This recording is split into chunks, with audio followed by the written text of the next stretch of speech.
Hello friends, मैं doctor Sachin. मैं लेके आ रहा हूँ 11th-12th बायोलॉजी पर टीचिंग सीरीज। शुरुआत करेंगे अपन ह्यूमन फिजियोलॉजी से। फर्स्ट सिस्टम लेंगे रिस्पिरेटरी सिस्टम। अब रिस्पिरेटरी सिस्टम में सबसे मेन आता है ब्रीदिंग, जिसे अपन रेस्पिरेशन कहते हैं। रेस्पिरेशन ब्रीदिंग यानी क्या होता है? O2 को इंस्पायर करना, CO2 को एटमॉस्फेयर में एक्सपायर करना। O2 की ज़रूरत होती है ATP प्रोडक्शन के लिए, ग्लाइकोलाइसिस से, फैटी एसिड के मेटाबॉलिज्म से। उसका जो बाय प्रोडक्ट बनता है CO2, उसे फिर से वापस एनवायरनमेंट में छोड़ देना। जो स्मॉल एनिमल्स होते हैं, मोलस्कास होते हैं, वो स्किन से ही डायरेक्टली रेस्पिरेशन कर लेते हैं। एक्वेटिक एनिमल्स जैसे कि फिश होते हैं, वो गिल से रेस्पिरेशन करते हैं। एम्फीबियंस जैसे कि फ्रॉग्स है, वो लंग्स या फिर स्किन से भी कर लेते हैं। बट हम देखेंगे human respiratory physiology, human respiratory system. इसमें ह्यूमन रिस्पिरेटरी सिस्टम में सबसे मेन आते हैं ऑर्गन्स। ऑर्गन्स कैसे? तो सबसे पहला आता है फेरिंग्स। फेरिंग्स के पीछे आता है लैरिंग्स। उसके पीछे आता है ट्रकिया। ट्रकिया के बाद आता है ब्रोंकियोल, और आखिर में आता है अल्वियोलाई, जहाँ की गैस एक्सचेंज होता है। अभी फेरिंग्स जो होता है, फेरिंग्स जस्ट कॉमन पाथवे, ये जो है ये कॉमन पैसेज होता है किसके लिए? Food and air. फेरिंग्स के आगे होता है नोज, नॉस्ट्रिल्स। अब यहाँ से फेरिंग्स लैरिंग्स को कनेक्ट करता है। लैरिंग्स को वोकल बॉक्स भी कहते हैं बॉडी का। वो क्यों? यहाँ से साउंड प्रोड्यूस होता है, किसकी वजह से? वोकल कॉर्ड्स होते हैं इसमें ऐसे वी शेप में। अब वोकल कॉर्ड्स की ओपनिंग को क्या कहते हैं अपन? ग्लॉटिस। इसकी ओपनिंग को कहते हैं ग्लॉटिस।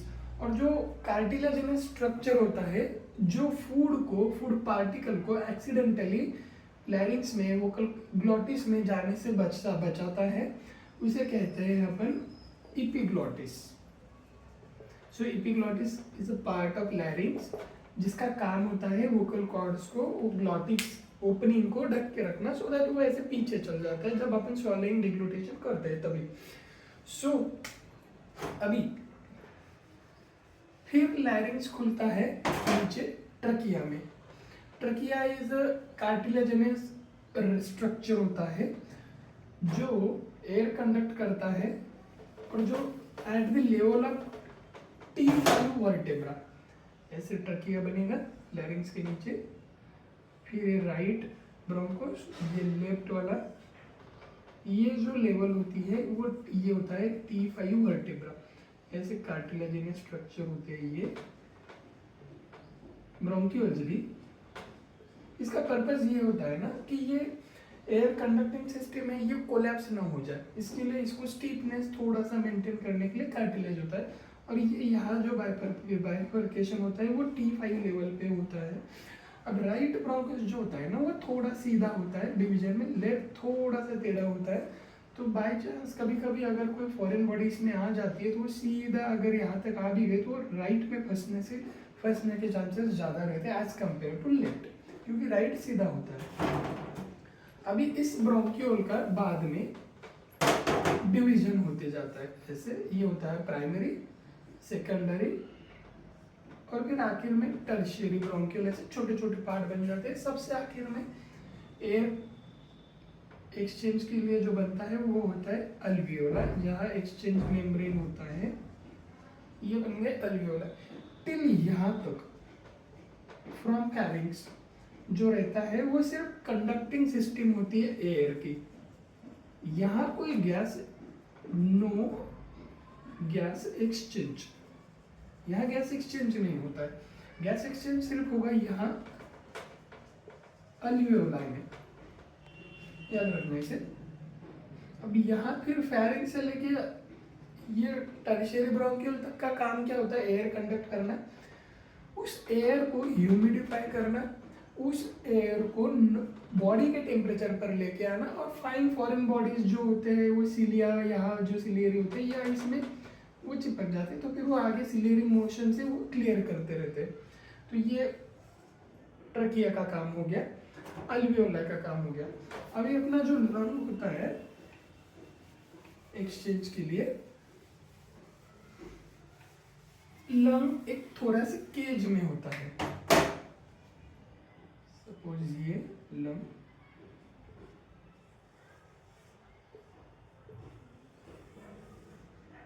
ये लंग हो गया, ये इसके बीच में हार्ट रहता है, ठीक है। अब ये जो लंग रहता है नीचे से रहती है डायफ्राम मसल,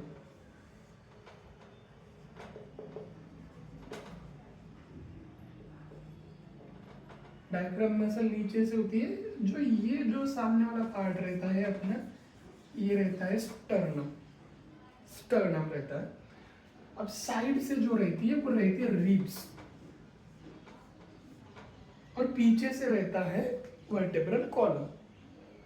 सो और लंग जो है वो मेम्ब्रेन से ढका हुआ रहता है, तो ये दो मेम्ब्रेन रहेगी अपनी लंग को चिपक के। ये वाली रहेगी एकदम लंग को चिपक के, ये रहेगी चेस्ट वॉल को चिपक के। इसको क्या कहते हैं? Pleura, pleural membrane. अब अंदर वाली को बोलेंगे विसरल, इसको पैराइटल, पैराइटल यानी बाहर का, विसरल यानी अंदर का। इन दोनों मेम्ब्रेन के बीच में जो गैप होता है वो फील्ड होता है प्लूरल फ्लूइड से। ये प्लूरल फ्लूइड होता है।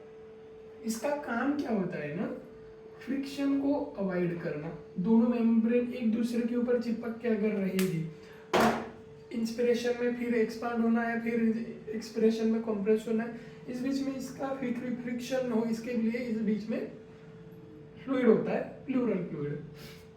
अभी इंस्पिरेशन एक्सप्रेशन में क्या जो होते हैं ना, वो 5 मेन स्टेप्स होते हैं। सबसे 5 मेन स्टेप्स क्या होते हैं प्रोसेस में? सबसे पहले तो एयर इंस्पायर होगी, फिर वो गैस एक्सचेंज होगा अल्वियोलाई में, फिर ट्रांसपोर्ट होगा ब्लड से कहाँ? To tissue. फिर टिश्यू को O2 यूज करेगा, CO2 रिलीज करेगा, फिर वो एक्सपायरेशन में CO2 लंग्स के पास आएगा और वहां से फिर एटमॉस्फेयर में चले जाएगा। तो ये पूरा 5 स्टेप का प्रोसेस होता है रेस्पिरेशन में। अभी अगर मैकेनिज्म अपन अभी देखेंगे, इंस्पिरेशन एक्सपिरेशन का मैकेनिज्म, यहाँ तक क्लियर है? अभी इंस्पिरेशन एक्सपिरेशन का रेस्पिरेटरी सिस्टम का मैकेनिज्म देखेंगे। ब्रीदिंग या जिसे अपन कहेंगे रेस्पिरेशन, ये 2 चीजों से बनता है। हवा को अंदर लेना यानी इंस्पिरेशन, और बाहर छोड़ना यानी एक्सपिरेशन। अभी देखिए एटमॉस्फेयर का प्रेशर तो कांस्टेंट रहेगा, फिर अपने को इंस्पिरेशन के लिए हवा अंदर भी लेनी है, एक्सपिरेशन करने के लिए हवा बाहर भी छोड़नी है। तो ये सारा जो खेल होता है वो प्रेशर के चेंज की वजह से होता है, प्रेशर ग्रेडियंट के चेंज। जो ग्रेडियंट अपन कहेंगे उसकी वो अगर जो प्रेशर ग्रेडियंट डिफरेंस जो बनता है उस पर वो सारा चलता है। तो इंस्पिरेशन के लिए फिर अपने को क्या चाहिए? एटमॉस्फेरिक प्रेशर जो होता है उससे नेगेटिव, उससे भी कम प्रेशर चाहिए, सो दैट हवा अंदर आ सके। और एक्सपिरेशन में क्या चाहिए कि प्रेशर ज़्यादा बनना चाहिए, सो दैट अंदर से हवा बाहर जा सके। सो इंस्पिरेशन में फिर प्रेशर बढ़ाने के लिए क्या करना पड़ता है? जो लंग, जो मसल होते हैं, मसल रीड्स जो काम में आते हैं फिर अपने को, तो उसमें कौन से मसल आते हैं? जैसे कि इंटरकोस्टल मसल, मेन आता है डायफ्राम। अब डायफ्राम क्या होता है ना, जो ऐसे नीचे से कर होता है लंग के ऊपर, लंग के नीचे सॉरी, वो जब नीचे चले जाते हैं कॉन्ट्रैक्ट होता है, फ्लैट हो जाएगा। फ्लैट होने पे क्या होगा ना, फिर जैसे कि अभी ऐसा लंग है अपना, साइड से देखेंगे अपन तो ये डायफ्राम ऐसे क्लोज रहेगा। जैसे ही ये फ्लैट होगा, ऊपर और नीचे का ये जो है ये गैप बढ़ जाएगा, वॉल्यूम बढ़ जाएगा। सो ऊपर से नीचे वाला वॉल्यूम बढ़ेगा डायफ्राम से। और जो रिब्स होते हैं जो एक्सपांड हो गए, ऐसे खुलेंगे इंस्पिरेशन, बकेट हैंडल मूवमेंट कहते हैं उसे, वो जैसे लिफ्ट अप होंगे, एंटीरो पोस्टीरियर भी वॉल्यूम बढ़ जाएगा, डॉर्सोवेंट्रल भी वॉल्यूम बढ़ जाएगा, नेगेटिव प्रेशर बन जाएगा अंदर, और फिर एयर अंदर आएगी। इस तरह से नेगेटिव प्रेशर बनेगा। इसका अपोजिट अगर करेंगे, डायफ्राम को अगर अपन रिलैक्स करेंगे, वो फिर कॉन्ट्रैक्ट हो जाएगा, इंटरकोस्टल मसल को भी रिलैक्स कर देंगे, ये सारा स्क्वीज हो जाएगा, एयर बाहर आ जाएगा। सो ये सारा खेल होता है मैकेनिज्म में। एक आदमी 12 to 16 breathe normally per minute लेता है। यह है normal adult breathing time, 12 to 16 पर मिनट। यहाँ तक अभी अपन क्लियर हो चुके हैं। इसके बाद मेन टॉपिक आएगा वॉल्यूम्स एंड कुछ टर्म्स को अपन क्लियर करेंगे, ठीक है।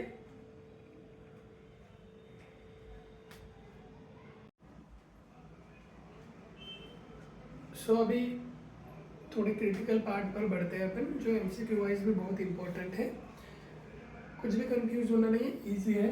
अब रिस्पिरेटरी सिस्टम में वॉल्यूम्स एंड कैपेसिटीज को समझ लेते हैं। सबसे पहले मेन बेसिक शुरुआत करते हैं टाइडल वॉल्यूम। टाइडल वॉल्यूम यानी जो भी वॉल्यूम नॉर्मली इंस्पायर और एक्सपायर का एयर का होता है उसे अपन कहते हैं, वो अराउंड 500 ml के अराउंड होता है। ये हो गया टाइडल वॉल्यूम नॉर्मल। अभी inspiratory reserve volume, inspiratory reserve volume यानी फोर्सफुल अपन कितना एयर इंस्पायर कर सकते हैं उसे अपन इंस्पायरेटरी रिजर्व वॉल्यूम कहते हैं। वो ये होता है इंस्पायरेटरी रिजर्व वॉल्यूम, वो अराउंड होता है 2000 to 3000 ml। इसके अपोज में होता है एक्सपायरेटरी रिजर्व वॉल्यूम, सेम उल्टा, फोर्सफुल अपन कितना एयर एक्सपायर कर सकते हैं आफ्टर नॉर्मल टाइडल वॉल्यूम को छोड़ के, तो पूरा। फिर आ जाता है रेसिडुअल वॉल्यूम। रेसिडुअल वॉल्यूम यानी फोर्सफुल एक्सपायरेशन के बाद कितना वॉल्यूम लंग में बचता है उसे कहते हैं रेसिडुअल वॉल्यूम। वो होता है 1100 से 1200 ml। अब ये जो डिफरेंस है ना 1000 ml का अराउंड, की इंस्पायर तो अपन 1000 ml ज़्यादा कर सकते हैं, बट एक्सपायर अपन उतना कि उतना कट टू कट नहीं कर पाते।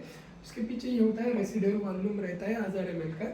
वो क्यों रहता है कि अगर अपन पूरा एयर एक्सपायर कर देंगे तो लंग पूरे एकदम एक्सपायर बलून की तरह पूरे चिपक जाएंगे, जो फिर बाद में फिर इंस्पायर करने में बहुत डिफिकल्ट होता है।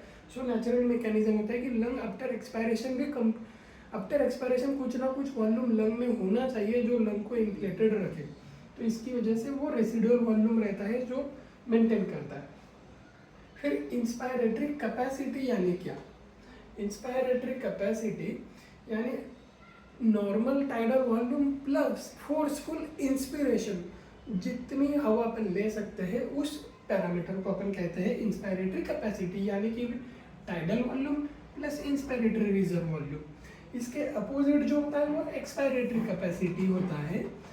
Normal expiration plus forceful expiration, कितनी एयर अपन बाहर निकाल सकते हैं उसे अपन एक्सपायरेटरी कैपेसिटी कहते हैं। इसके बाद आता है functional residual capacity and vital capacity. Functional residual capacity यानी अपन नॉर्मल एक्सपिरेशन के बाद कितने वॉल्यूम अपन अंदर ले सकते हैं, एंड वाइटल कैपेसिटी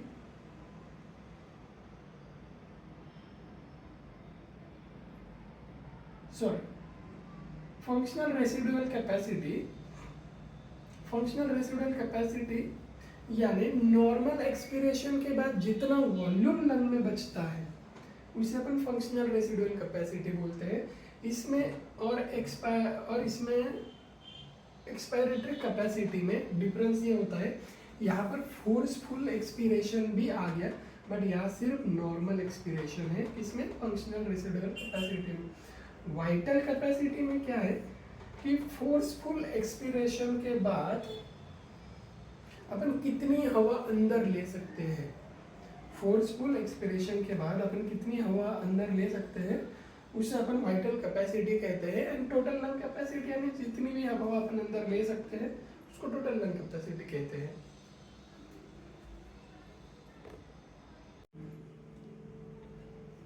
अभी अपन देखेंगे exchange of gases, third part. Exchange of gases कहाँ होता है? अल्वियोलाई में, याद रखना एक्सचेंज ऑफ गैसेस अल्वियोलाई में होता है। किस बेसिस पे होता है? वो प्रेशर ग्रेडियंट पे होता है, गैसेस के प्रेशर ग्रेडियंट पे गैस डिफ्यूजन होता है अल्वियोलाई में। अब प्रेशर को मिक्सचर ऑफ गैसेस में हर गैस का इंडिविजुअल प्रेशर कैसे अपन डिनोट करते हैं? पार्शियल प्रेशर बोलते हैं उसको, पीए पार्शियल प्रेशर। अब ऑक्सीजन का पार्शियल प्रेशर अगर अपने को मेंशन करना है तो PaO2, कार्बन डाइऑक्साइड का मेंशन करना है तो PaCO2। अभी अपन डिफरेंट रीडिंग याद कर लेते हैं कि कैसे प्रेशर डिफरेंस कहाँ कितना होता है, so that exchange of gases बनता है। तो सिंपल सी बात रहेगी, जिधर प्रेशर कम रहेगा उस तरफ वो गैस ज़्यादा डिफ्यूज होगा। सो नॉर्मल सी बात है कि ऑक्सीजन बॉडी में डिफ्यूज हो रहा है, बॉडी में कार्बन डाइऑक्साइड ज़्यादा है तो वो एटमॉस्फेयर में डिफ्यूज हो रहा है। तो अभी वो डिफरेंस देखते हैं। ऑक्सीजन में PaO2 होता है 159, इंस्पायर करते करते वो अल्वियोलाई में होता है 104। फिर जो डीऑक्सीजनेटेड ब्लड आता है ऑक्सीजनेशन के लिए उसमें PaO2 होता है 40। और फिर ऑक्सीजनेट जब वो होता है तो फिर उसका PaO2 बन जाता है 95। और फाइनली टिश्यू में कितना ऑक्सीजन रहता है? 40। सो 95 to 40, यहाँ से फिर टिश्यू में ऑक्सीजन डिसॉल्व हो जाता है। सेम उल्टा होता है, कार्बन डाइऑक्साइड का एयर में PaO2 होता है 0.3 ओनली। वही अल्वियोलाई में PaO2 कितना रहता है कार्बन डाइऑक्साइड का? 40। एंड डीऑक्सीजनेटेड ब्लड का PaCO2 कितना होता है कार्बन डाइऑक्साइड का? 45। वही ऑक्सीजनेटेड ब्लड में कितना होता है? PaCO2 40। एंड टिश्यू में कितना होता है? 45। सो क्या होता है टिश्यू में? ऑक्सीजन ब्लड से टिश्यू में ऑक्सीजन डिसॉल्व हो जाता है और ये पार्ट्स का जो ग्रेडियंट होता है उसमें से CO2 इधर आ जाता है और यही फार अल्वियोलाई में आ जाता है और एक्सचेंज होता है। फिर अल्वियोलाई में कैसा होता है ना, 3 मेम्ब्रेन होती है गैसेस डिफ्यूजन के लिए। अल्वियोलाई में कैसा होता है? सपोज ये है अल्वियोलाई, तो अल्वियोलाई की स्क्वैमस एपिथेलियम लेयर होती है, इसका नाम क्या है? Squamous epithelium.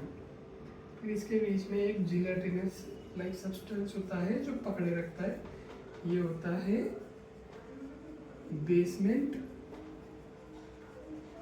मेम्ब्रेन। और फिर इसके साइड में ब्लड लेके आती है कैपिलरी। सो